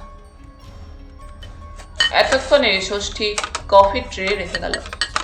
কর্নেলের অ্যাপার্টমেন্টের দরজায় ল্যাচ কি সিস্টেম আছে। ভিতর থেকে দরজা খোলা যায়, বাইরে থেকে খুলতে হলে চাবির দরকার হয়। ষষ্ঠী যখন বাইরে গেলে ডুপ্লিকেট চাবি নিয়ে যায়। চাবি দিয়ে দরজা খুলে সে ওদিকের সংকীর্ণ করিডর দিয়ে সোজা কিচেনে চলে যায়। কর্নেলের কাছে মানুষজন এলে তাকে কিছু বলতে হয় না, নিজে থেকেই কর্নেলের অতিথিদের আপ্যায়ন করে সে। কর্নেলের অনুরোধেও স্বাগতা দেবী কফি খেলেন না, এক গ্লাস জল চাইলেন। কর্নেলের ডাকে ষষ্ঠী তাকে জল দিয়ে গেল। জল খেয়ে তিনি রুমালে ঠোঁট মুছলেন,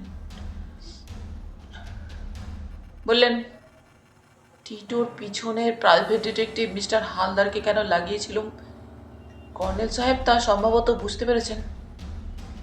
কর্নেল বললেন, এটুকু বুঝতে পেরেছি টিটো সত্যি কোথায় আছে, কি উদ্দেশ্যে আছে এবং কি করছে, সেটাই আপনি জানতে চেয়েছিলেন।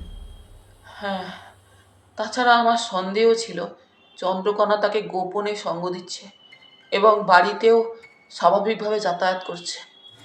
টিটো ভালোই জানে শচীনবাবুর ওই চরিত্রহীনা মেয়ের সঙ্গে তার বিয়ে দিতে আমি কিছুতেই রাজি হব না।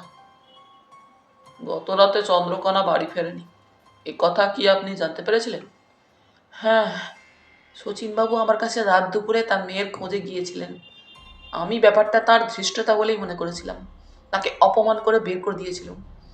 তারপর আজ সকাল 8:30টায় আমার কাজের মেয়ে চপলা এসে খবর দিয়েছিল চন্দ্রকণাকে কে খুন করে গড়ের মাঠে ফেলে রেখেছিল।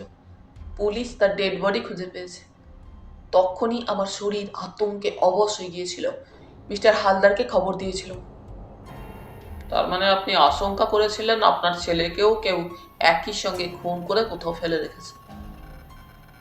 প্রাইভেট ডিটেকটিভ বলে উঠলেন, ম্যাডাম তাই ভেবেছিলেন, কিন্তু আমি আজ সকালে ওনার পোলাকে হোটেল কন্টিনেন্টাল থেকে বাড়াইয়া একজনের প্রাইভেট কারে চাপতে দেখছি। আমি আজ ভোর 6টাতে ওই হোটেলের কাছে গিয়া ওত পাচ্ছিলাম। হেভি মিস্ট্রি, তাই না কর্নেল স্যার? কিন্তু ম্যাডাম কইলেন আমি ভুল দেখছি। কর্নেল বললেন, হালদার মশাই, আপনি কি আজই প্রথম দেখেছেন বাণীব্রতকে? না কর্নেল স্যার, কাল দুপুরে একই হোটেল থেকে ওনার পোলারে বাড়াইয়া একই প্রাইভেট কারে উঠতে দেখছিলাম। তখনই ট্যাক্সি পাইয়া গেলাম। ওরে ফলো কইরা পার্ক স্ট্রিটে গিয়া দেখি মুন লাইট বারের সামনে গাড়ি থামলো। ট্যাক্সি রাস্তা ক্রস করতে পারবো না, তাই ভাড়া দিয়া দৌড়াইয়া রাস্তা ক্রস করলাম। সেই গাড়িখানা তখনই সৌরঙ্গীর দিকে ছুটল। ওনার পোলারে খুঁজতে মুন লাইট বারে ঢুকলাম, কিন্তু বারে তারে দেখলাম না, অথচ তারে গাড়ি থেকে নামতে দেখছিলাম। কি গাড়ি নাম্বার নিয়েছেন? সাদা মারুতি, নম্বর লইছি। শনি রবি 2 দিন মোটর ভেহিকেলস ডিপার্টমেন্ট বন্ধ। রাত্রে আমার ভাগনা তপেসেরে নম্বর দিব, কাল দুপুরের মধ্যে মালিকের নাম ঠিকানা সে আমাদের জানাইয়া দিব। তপেস ওখানে এখন উঁচু পোস্টে কাম করে, তা তো আপনি জানেন কর্নেল স্যার। আমি অজন্তা শব্দটা উচ্চারণ করতে ঠোঁট ফাঁক করেছিলাম। কর্নেলের চোখে চোখ পড়ায় থেমে গেলুম। কর্নেল চোখ কটকট করে তাকালেই বুঝতে পারি উনি আমাকে মুখ বুজে থাকতে বলছেন। স্বাগতা দেবী বললেন, আমি কিছু বুঝতে পারছি না, টিটো এমন কেন করছে? শোভনবাবু আর মিস্টার হালদার দুজনেই কি ভুল করছেন? টিটো প্রতিদিন 3টের মধ্যে বেরিয়ে যেত গাড়ি নিয়ে, বলে যেত সে ফিল্ম স্টুডিওতে যাচ্ছে, ফিরত রাত 10টায়। সে ড্রিঙ্ক করে ফিরত, তার টের পেতুম, কিন্তু শাসন করতে গেলে সে আরও ড্রিঙ্ক করতে শুরু করবে, তাই তাকে এড়িয়ে থাকতুম। কিন্তু এবারকার মতো অদ্ভুত কাজ সে কখনো করেনি। তবে টিটোর ভাগ্যে যাই ঘটুক, কর্নেল সাহেব, আমার দৃঢ় বিশ্বাস এসবের পেছনে শচীনবাবুর বজ্জাত মেয়েটার হাত ছিল। কর্নেল আসতে বললেন, আচ্ছা মিসেস রায়, এমন কি হতে পারে না আপনার ছেলে কোনো দুষ্ট চক্রের পাল্লায় পড়েছে? দুষ্ট চক্র মানে? কিসের দুষ্ট চক্র? কর্নেল একটু হেসে বললেন, দুষ্ট চক্র একটা অস্পষ্ট কথা। তা মাদক পাচারের হতে পারে, ডাকাতির হতে পারে, নারী পাচারের হতে পারে। হোটেল কন্টিনেন্টালের নাম শুনেই আমার সন্দেহ হচ্ছে টিটো কোনো আন্তর্জাতিক দুষ্ট চক্র, যাদের মাফিয়া বলা হয়, তাদের খপ্পরে পড়েনি তো? হোটেলটার অবশ্য সুনাম বজায় রাখার চেষ্টা মালিকরা করেন, তবু সোর্সের মধ্যেই তো ভূত থেকে যায়। এনিওয়ে, আপনার পুত্রের সন্ধানে আমি অবশ্যই পা বাড়াবো। So much I can assure you madam. Swagata Devi তার পার্স খুলে কর্নেলকে তার নেম কার্ড দিলেন। তারপর তিনি ব্যাংকের চেক বই বের করতে কর্নেল বললেন, ক্ষমা করবেন মিসেস রায়, আমি প্রকৃতপক্ষে একজন ন্যাচারোলজিস্ট। অপরাধ রহস্য সমাধান আমার পেশা নয়, নেশা মাত্র। আমি যে উদ্দেশ্যে প্রকৃতি জগতের নানা রহস্য সমাধানের চেষ্টা করি, সেই রকম উদ্দেশ্যেই অপরাধ রহস্য সমাধানের জন্য পা বাড়াই। অবশ্যই সবই আমার বাতিক বলতে পারেন। আপনি নিশ্চিন্ত থাকতে পারেন, আমার পক্ষ থেকে চেষ্টা ত্রুটি হবে না। স্বাগতা দেবী রুমালে ভিজে চোখ মুছে উঠে দাঁড়ালেন। হালদার মশাই বললেন, আমি ম্যাডামের নিচের গেট পর্যন্ত আজ্ঞাইয়া দিয়ে আইতাছি কর্নেল স্যার। আমার কিছু কনসাল্ট করানোর দরকার আছে, আইয়া সব কমু। 10টায় ডাইনিং রুমে কর্নেলের সঙ্গে ব্রেকফাস্টের পর ড্রয়িং রুমে ফিরে এলাম। কর্নেলের আজ ব্রেকফাস্টে আধ ঘন্টা দেরি হয়েছিল। হালদার মশাই বাড়ি থেকে খেয়ে বেরিয়েছিলেন। আর এক দফা কফি পানের পর চুরুট ধরিয়ে কর্নেল বললেন, এবার বলুন হালদার মশাই, আপনি কি নিয়ে যেন কনসাল্ট করার কথা বলছিলেন? গোয়েন্দা প্রবর অ্যাক্টিভ নস্যি নিয়ে বললেন,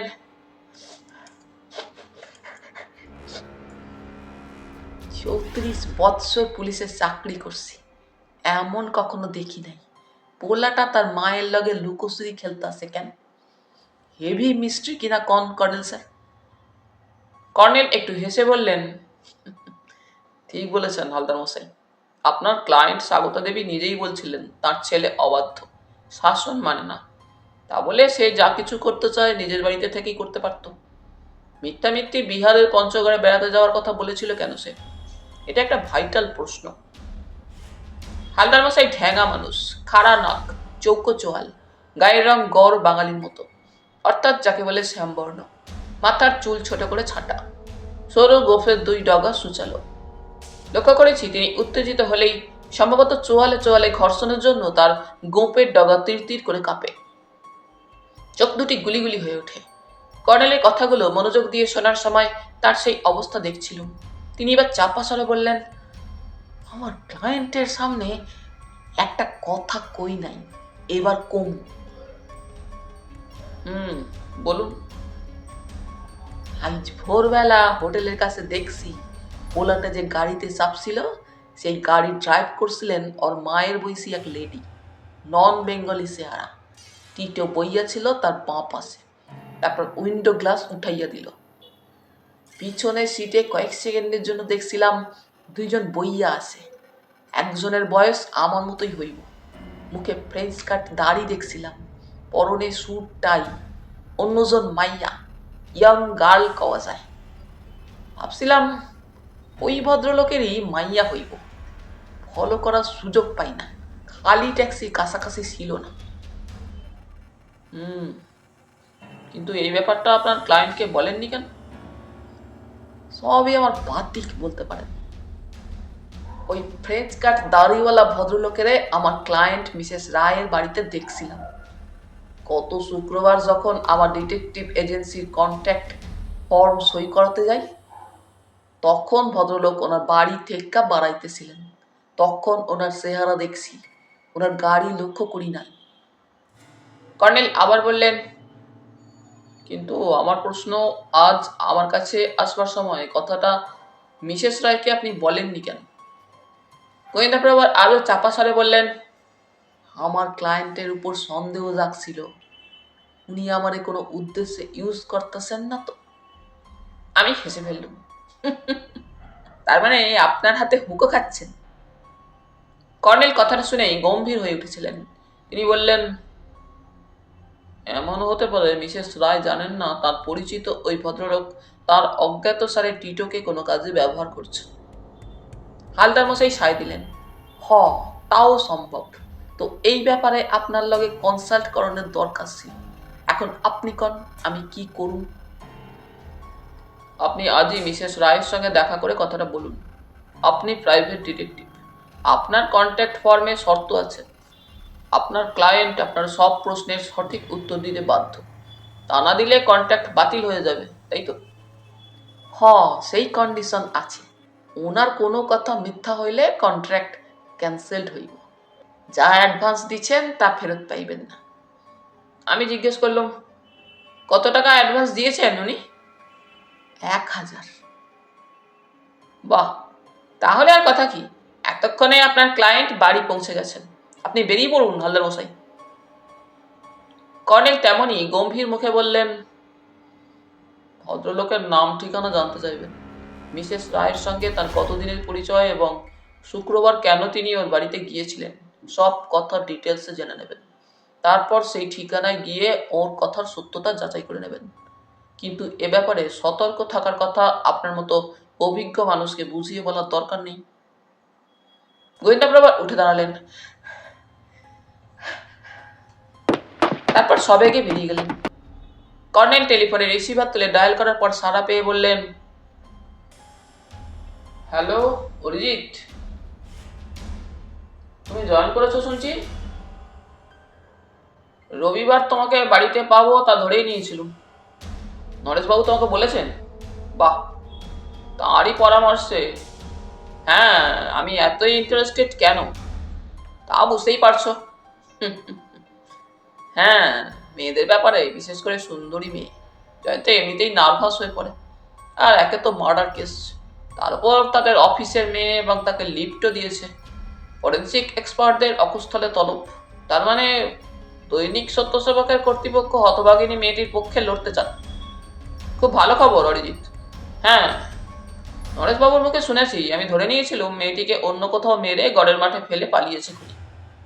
হ্যাঁ, বহু বচন হতে পারে। ঠিক আছে,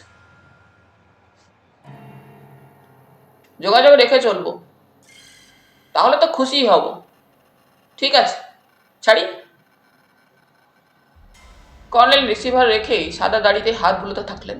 বললুম, ডিটেকটিভ ডিপার্টমেন্টের deputy commissioner one Arijit Lahiri মানুষটি কালচার্ড, নানা বিষয়ে প্রতিভাও আছে, কিন্তু after all police is police.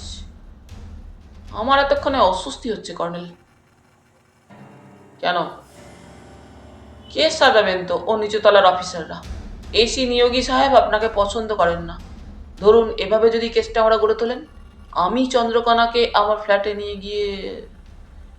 Colonel আমাকে থামিয়ে দিয়ে বললেন, অজন্তার কেয়ারটেকার সাক্ষী আছে, সে চন্দ্রকণাকে সেখানে ঢুকতে ও বেরিয়ে যেতে দেখেছে। নিয়োগী সাহেবের হুমকিতে কেয়ারটেকার যদি বলে সে চন্দ্রকণাকে দেখেনি? কর্নেল হাসলেন। অত সাহস অ্যাসিস্ট্যান্ট কমিশনার ভদ্রলোকের নেই। নরেশধর তার অধীনস্থ কর্মচারী হলেও অরিজিতের কাছের লোক। আমার নরেশবাবু কেয়ারটেকারের স্টেটমেন্ট নিয়ে দেখেছেন। ফরেন্সিক এক্সপার্টরা কি বলেছেন চন্দ্রকণাকে অন্য কোথাও মেরে ওখানে বডি ফেলে দেওয়া হয়েছে? হ্যাঁ, বলে কর্নেল হঠাৎ উঠে দাঁড়ালেন। 1 মিনিট, পোশাক বদলে আসছি, তারপর বেরোবো। কিছুক্ষণ পরে কর্নেল বেরিয়ে এলেন। তার গলায় যথারীতি বায়োনোকুলার এবং ক্যামেরা ঝুলছে, মাথায় টুপি, পিঠে শুধু তার কিট ব্যাগটা আটা নেই। কিন্তু এখন তাকে দেখলে সবারই মনে হবে বিদেশি ট্যুরিস্ট। এমনিতেই তার চেহারা ও ব্যক্তিত্বে বাঙালি হয়েও বিলিতি আদল আছে, এবং এর কারণ হিসাবে তিনি তার দীর্ঘ সামরিক জীবনে ইউরো মার্কিন সেনানীদের সংসর্গে বসবাসের কথা বলেন। আশ্চর্য, সর্বত্র দেখেছি লোকেরা তাকে খাঁটি সাহেব বলে ভুল করে। নিচে নেমে গিয়ে আমি আবার গাড়ি পার্কিং জোন থেকে লরি নিয়ে এলাম। তাগড়াই চেহারার কর্নেল যথারীতি আমার বাঁ পাশে বসলেন। তারপর বললেন, ফ্রি স্কুল স্ট্রিট হয়ে পার্ক স্ট্রিট, তারপর চৌরঙ্গিতে বাঁ দিকে ঘুরে গিয়ে হোটেল কন্টিনেন্টালের লনে গাড়ি ঢোকাবে। এই নতুন 5 তারা হোটেলটি আমার চেনা। কর্নেলের সঙ্গে সেখানে কয়েকবার গেছি, তাই ম্যানেজার মিস্টার অনুরাগ সাক্সেনা আমাকেও চেনেন। চৌরঙ্গি রোড থেকে একটা অপসুস্থ রাস্তায় ঢুকলে হোটেলের সদর গেট। গুমটি ঘরের বন্দুকধারী দারোয়ান আমার গাড়িতে কর্নেলকে দেখা মাত্র সেলাম ঠুকে গেট খুলে দিল। প্রশস্ত লন ঘুরে গিয়ে পার্কিং জোনে গাড়ি রাখল। এবার সিঁড়ি বেয়ে বিশাল কাছের কপাটের কাছে পৌঁছতেই দুজন উর্দি পরা লোক কপাট খুলে দিল এবং কর্নেলকে সেলাম দিল। লাল কার্পেট পাতা বিস্তৃত লাউঞ্জে দেশি বিদেশি পুরুষ ও মহিলা সুদৃশ্য আসনে বসে চাপ্পা স্বরে কথা বলছিলেন। কোণের দিকে বাড়ির সামনে উঁচু টুলে বসে কিছু লোক ড্রিঙ্ক করছিল। কর্নেল বাদিকে রিসেপশনে গিয়ে এক সুন্দরীকে তার নেম কার্ড দিয়ে মৃদু স্বরে বললেন, ম্যানেজার মিস্টার সাক্সেনার সঙ্গে দেখা করতে চাই। যুবতীটি তখন একটা উর্দি পরা লোককে ডেকে কার্ডটা দিয়ে কি বলল শুনতে পেলুম না। একটু পরেই একজন মধ্যবয়সী শ্যামবর্ণ স্যুট টাই পরা ভদ্রলোক হ্যালো হ্যালো বলতে বলতে রিসেপশন কাউন্টারের পাশ দিয়ে বেরিয়ে এলেন এবং কর্নেলের সঙ্গে করমর্দন করলেন। এবার তাকে চিনতে পারলুম। উনিও আমাকে চিনতে পেরে আমার সঙ্গে করমর্দন করলেন। মিস্টার সাক্সেনা গায়ে গতরে মোটা হয়েছে, পুরো গোফে পাক ধরেছে, তাই প্রথমে চিনতে পারিনি। মিস্টার সাক্সেনা আমাদেরকে তার অফিসে নিয়ে গেলেন। আমরা বসার পর তিনি ভুরু কুচকে একটু হেসে বললেন, হোটেল কন্টিনেন্টালে কি আবার কোনো জীবাণু অনুপ্রবেশ করেছে কর্নেল সরকার? কর্নেল হাসলেন, না মিস্টার সাক্সেনা, তা এমন কিছু নয়। কফি খান, তারপর কথা। ধন্যবাদ মিস্টার সাক্সেনা, শুধু একটা খবর জানতে এসেছি। 10 তলার কোনো সুইটে একটা ফ্যামিলির গত বৃহস্পতিবার ওঠার কথা। ভদ্রলোকের মুখে ফ্রেঞ্চ কাট দাঁড়িয়ে আছে, সঙ্গে তার স্ত্রী, মেয়ে এবং জামাই থাকার কথা। তার নাম অরবিন্দ অগ্রওয়াল আসল নাম, তবে তার অন্য নামও আছে, ভুলে গেছি। সে নামেও তিনি বুক করে থাকতে পারেন। তার স্ত্রীর নাম মনে আছে, মিসেস বৈজয়ন্তী অগ্রওয়াল। হ্যাঁ, তাদের সঙ্গে একটা সাদা মারুতি গাড়ি আছে। মিস্টার সাক্সেনা একটু হেসে বললেন, বুঝে গেছি, কিছু ঝামেলা কোথাও বেঁধেছে। তবে হোটেলের সুনাম বজায় রাখতে আমি এবারও আপনাকে সাহায্য করব। 1 মিনিট বলে তিনি কম্পিউটার চালিয়ে দিলেন। একটু পরে বললেন, বিহারের সিংভূম এলাকার পঞ্চগড়। হ্যাঁ, আপনি যে 4 জনের ফ্যামিলির কথা বললেন, তারা পঞ্চগড় থেকে এসেছেন, এই হোটেলে আছেন। তবে আপনি যে নাম বললেন তা ঠিক নয়। Mister Haranath Gupta and family. 10 তলায় মাত্র একটাই 4 শয্যা সুইট আছে, সুইট নম্বর 1003। ফ্যামিলি মেম্বারদের নাম তো হোটেলে থাকা উচিত। ম্যানেজার হাসলেন, নাম আছে, তবে তাদের নামে কি আসে যায়? আপনি কর্তা সম্পর্কে আগ্রহী তো, দেখি উনি সুইটে আছেন কিনা। থাকারই কথা। ওরা ভোর 6টায় বেরিয়েছিলেন। মিস্টার সাক্সেনা সকৌতুকে বললেন, রহস্যজনক কেসের গন্ধ পাচ্ছি কর্নেল সরকার। এই হোটেলের দিকে তাহলে নজর রাখার ব্যবস্থা করেছেন। দেখবেন আমার চাকরিটা না যায়। কর্নেল একটু হেসে বললেন, হোটেল কন্টিনেন্টালের দিকে পুলিশ ও কাস্টমসের লোকেরা ছদ্মবেশে নজর রাখে এবং আপনি তাদের সাহায্য করেন, এটা নতুন কিছু নয়। যাই হোক, ওরা হোটেলে ফিরেছেন কিনা জানতে চাই। আশা করি আপনার সাহায্য পাব। অবশ্যই বলে মিস্টার সাক্সেনা টেবিলের নিচে কলিং বেলের বোতাম টিপলেন। একজন উর্দি পরা লোক ঘরে ঢুকে সেলাম দিল। তখন মিস্টার সাক্সেনা তাকে বললেন, গুণধর, কিবোর্ডে 1003 নম্বর সুইটের চাবি ঝুলছে কিনা দেখে এসো। গুণধর বেরিয়ে গেল। মিস্টার সাক্সেনার মুখে এবার যেন একটু গাম্ভীর্য লক্ষ্য করছিলাম। তিনি আসতে বললেন, অবশ্য বোর্ডারদের কেউ কেউ বাইরে যাওয়ার সময় চাবি রেখে যেতে ভুলে যান, দেখা যাক। একটু পরে গুণধর ঘরে ঢুকে আবার সেলাম দিয়ে বলল, কিবোর্ডে ওই সুইটের চাবি নেই স্যার। ঠিক আছে, তুমি যাও বলে ম্যানেজার টেলিফোনের রিসিভার তুলে একটা নাম্বার ডায়াল করলেন। তারপর রিসিভার কানে রেখেই বললেন, রিং হয়ে যাচ্ছে। ডাবল বাত আছে, দুজন স্নান করতে ঢুকলে বাকি দুজনের থাকার কথা। তাদের একজন ফোন ধরবে, নাকি একসঙ্গে সবাই ফেরেননি ওরা? একটু পরে আবার দেখছি। তাহলে বন্ধুরা, আজ এই পর্যন্তই। গল্প পাঠ তোমাদের ভালো লেগে থাকলে তোমাদের কাছে আবারও অনুরোধ থাকলো, লাইক, শেয়ার এবং সাবস্ক্রাইব করে তোমাদের মূল্যবান মতামত পাঠানোর জন্য। ধন্যবাদ।